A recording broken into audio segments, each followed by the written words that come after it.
Traffic జాములో ఉన్నా, ఎంత టెన్షన్లో ఉన్నా డ్రైవర్ని తిట్టకూడదు, డ్రైవర్ని కంగారు పెట్టకూడదు.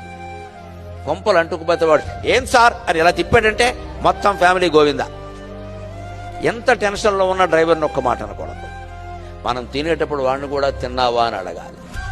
వాడు తిండి మనకెందుకు, లేదమ్మా మనకు అవసరమే, మన బిడ్డ లాంటి వాడు. పైగా వాడు ఎప్పుడు తిన్నాడు, మనకంటే ముందు ఓ కిరాయి ఉంటుంది.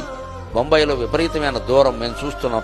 ఎక్కడో ఓ కిరాయి ఒప్పుకున్నాడు, 2 గంటలు ప్రయాణం చేసి వచ్చాడు. వెంటనే మనం ఎక్కేసాం. మళ్ళీ ఇంకో 2 గంటలు. వాడు మధ్యలో కాఫీ అయినా తాగద్దా, టీ తాగద్దా, ఇంత రొట్టె ముక్క తినద్దా? మనం ఏదైనా కారులో తెచ్చుకున్నామంటే నీకు కూడా ఉందయ్యా తింటావా అని అడగాలి. ఆ మాటకి వాళ్ళు విపరీతంగా ఆనందిస్తారండి, విపరీతంగా ఆనందిస్తారు వాళ్ళు. మళ్ళీ మనం ఎప్పుడు రమ్మన్నా వస్తాడు. అటువంటి డ్రైవర్తో మనం తగాదా పెట్టుకుని ఏంటి టైం టైం టైం టైం అంటే ఓకే సార్ అని ఒక తిప్పుతాడు. యమధర్మరాజు టైం చూపిస్తాడు. మీదే కదా తిప్పమన్నారు.